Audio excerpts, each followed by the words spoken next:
Okay, so we've reached, today is week, it's a week. I can't tell. Today's a week? Today's a week. Since having our little buddy. He's so sweet, honestly. He's so sweet. We met the caseworker for the first time today. Usually they try to drop the kids off. They had like a fill-in caseworker. I don't even know what happened, but who brought him when he was originally dropped off. So we met the real one today, and she said that the case, they might be removing him at some point soon. And hearing that, I'm like, he's only been here 6 days or 7 days, and I'm already like, no, don't do that. But because the siblings were split, they like forever look for somebody who can, and it has the capacity to take the whole sibling set. So it's a constant hunt to put them back together, which means that he could leave soon. And we are all for keeping siblings together. Like, we're not, like, we know that they've lost their parents and their home and their comfort, and then to lose their siblings is a lot. But I'm just sad because we've bonded so well with him. He's a champ. Yeah, he's really sweet. We've learned that he's not perfect. He's really loud and crazy. He can throw some really crazy fits, and while throwing the crazy fits, can throw some really large objects. So that's been fun. We're like telling everybody to like dodge and to duck. But for the most part, I think we said this in the last video, but it's been the easiest transition we have ever had. Mm-hmm. Right? Totally. Yeah. Yeah, he's like one of the fam. Mm-hmm. He really is. It's been so sweet to see. He's really loud, really wild, just total all boy. Like even last week we were at, which we know this, okay? We know this about foster care, that you really shouldn't take kids into public or into restaurants or any place where you might possibly be embarrassed until you have learned a kid's personality a little bit more. Mm-hmm. And so that was our mistake, okay? But we took him to a restaurant within like 48 hours of having him. And instantly we were like, oh my word, what did we just do? Because I think it like brought out his crazy side, and he's like throwing his cars, it's like landing in people's soup, and he's throwing his crayons, and he's throwing his paper, and we're looking at him like, oh my word, child, this is not okay. But he didn't know us, and we don't know him, and we don't know how to talk to him, so we didn't even know how to get him to back down, and he thinks the whole thing is so funny, and we just really should have taken our food to go because it was crazy. The table next to us actually got up and moved seats. So that was special right there. So he's not perfect. That's not uncommon for our family to make people move seats, though. That's not true. I wouldn't say that he's out of place being loud in our family. That's true. Because we have some of the loudest kids people around. Yeah.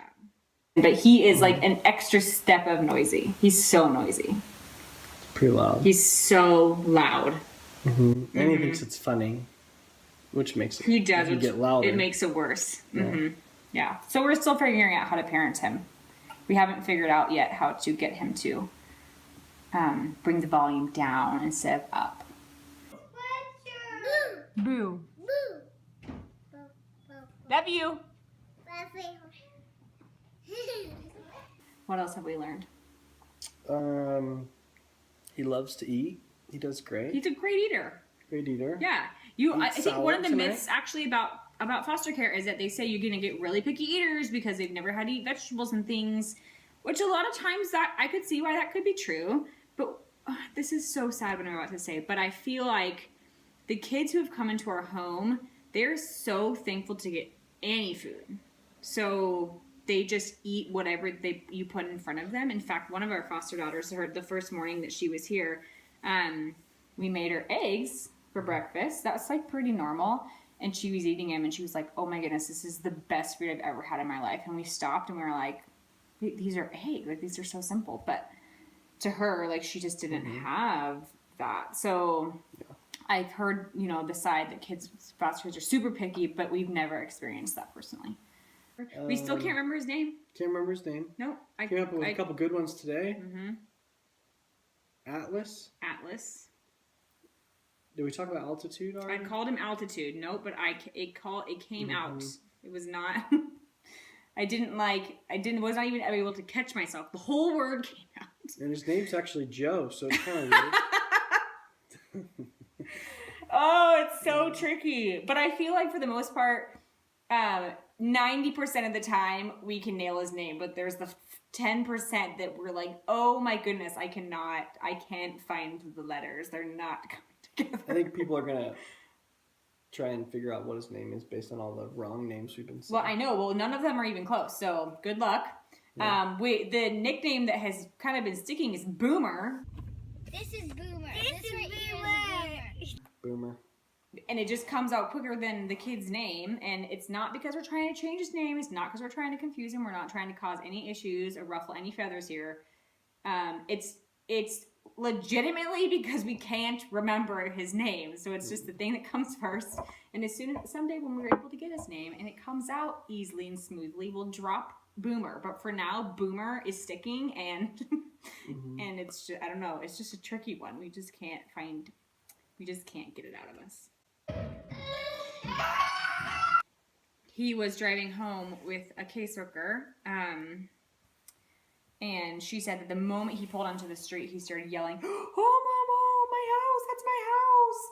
And then he saw me in the yard and came running and just with his arms like wide open and just wrapped his arms around me. And the caseworker was just like, honestly, like that's like the most beautiful thing about this job is that when these kids get so excited about where they're at and you see they've come from like brokenness and sadness and they're so sad that they're not with mom and dad, but when that shift starts changing, it's just this beautiful thing, and you see the light come back in the kid's eyes. And I mean, he's only been with us a week, so this is like really short to see it happening, but the fact that he recognizes his home and recognizes us as mom, the fact that he recognizes my face at all is shocking. I mean, at Sunday when we picked him up from church, I was like, do you know who I am?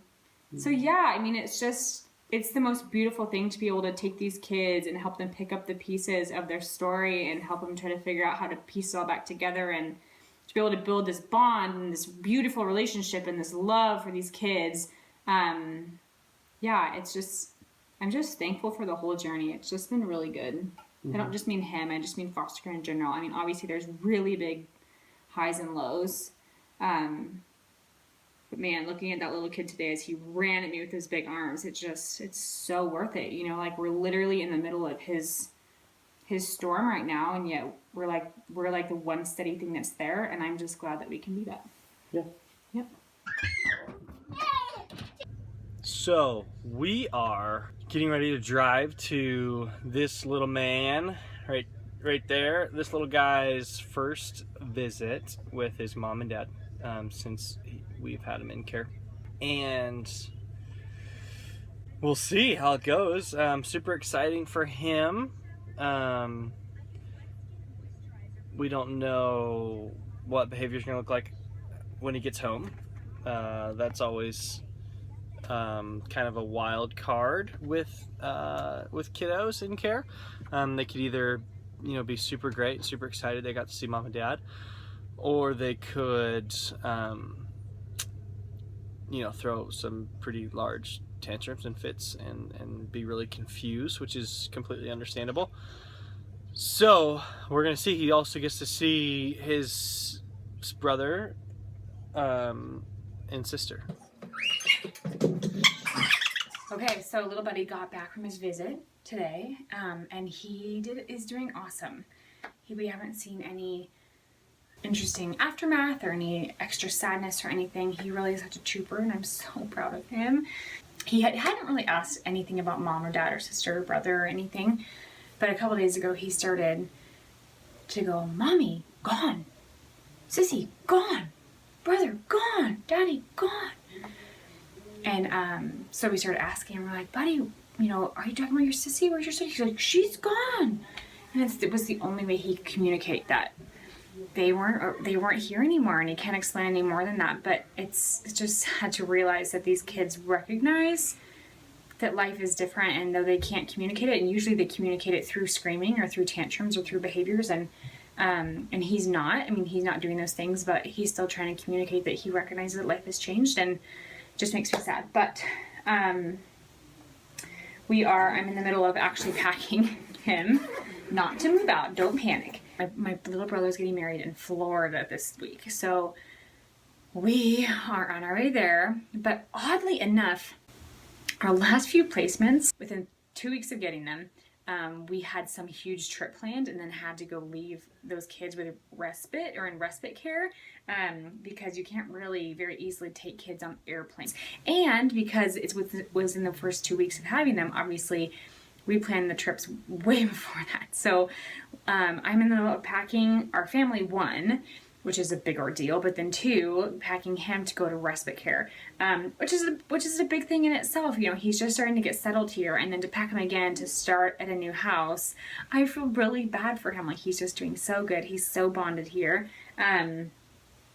Anyway, so with the kiddos we've had before, we always like write them little notes for every single day, like Monday, Tuesday, Wednesday, and just little things of like, love you, so excited to see you, and hope you're having fun, and put like little hidden treasures in each one of them. Because before, our placements were older, so that meant a lot, and it just kind of reassured them, like, we are coming back. Like, this isn't a new home, this isn't a new placement, you know, and he's a little too young to understand, but it's still something that we want to do. Maybe print off a picture of the family and send it with him. I just don't want him to have any more insecurities about starting in a new home. Like, I really want him to realize we're coming back, so maybe if we could FaceTime with him or something, that would help. But so it's funny, it's like I'm so excited for this trip, but I'm also like, I just feel heavy for him knowing that he's probably going to be confused come tomorrow. So that's what I'm doing now, is trying to pack his things. I wanted to address something from our last video. I got a whole bunch of people asking more about the lice question. I had briefly said, you want to check the kid for lice? And people just wanted to know how we go about that, because kids who are new into your home, you know, most of the time they don't know what appropriate touch is. So any touch at all is seen as negative touch. So I just wanted to be a little more clear on what I meant by that. It's not like you're inviting these kids into your home and going, hi, my name is Courtney, let me check your head, right? Okay, it's not that at all. You're letting them get comfortable, and like I shared about the clothes, like, you don't know where their clothes have come from, so you need to wash them. Same with the foster kiddos. Like, they come into your home, you don't know where they've been, you don't know where they've come from. So the first thing we do is not like hi, welcome to our home, get in the bath, but like after a few hours, like, make sure that they get a bath first day. So while you're washing their hair and cleaning them, you just do like a basic look through of their hair, see if they're clean of lice. If they're older kiddos and they really just don't feel comfortable with you touching them, which you can tell. I mean, you don't have to like start looking through their head and have them freak out. Like, you can tell, like, if you go to touch their shoulder, like if they flinch, or any obvious signs you can tell prior to, so you would know not to necessarily check them, but you could always have them like just move their hair themselves for you to look through. And something that's really important, or that's really hard for foster kids, I should say, is that they feel really set apart, and they already recognize that their life is very different and that their life is very sad. So you do not want them to come into your home and the first thing be like, okay, you're new and you're a foster kid, so we're gonna have you check you for lice, and all the other kids don't have to. So if they're old enough to understand it, and you feel like you don't get a close enough look when you're washing their hair, or if they're too old that you're not washing their hair, you know, you could always like have all of your kids, including them, like everybody just kind of do like a quick check of hair and make it seem like it's like, this is just what we do in this family, so they don't feel like they're set apart, you know. So yeah, so just letting you know, it's not that we're inviting these kids in and suddenly like investigating them and making sure that they're clean, and once they're clean, we're like, great, you can come into our home. Like, it's not that at all. We're very careful on how we do it, but you also don't want to wake up 3 days later and realize, oh my word, this kid had lice the whole time, and now our whole house is infested and we had no idea. So those surprises are not fun ones. So anyways, just wanted to clear the air for anybody who had questions. Yeah, but other than that, he's doing great. I really think we have his name solid now. I think we're like day 10 or 11 now at this point, and like 99% of the time we can get his name out of our mouth, and I'm so proud. I didn't think the moment would come. So anyways, we are off to our trip tomorrow. Excited for us, nervous for the little buddy, really wish we could bring him, but yeah, excited for this trip. It's gonna be fun. We really need this break, so we're looking forward to it.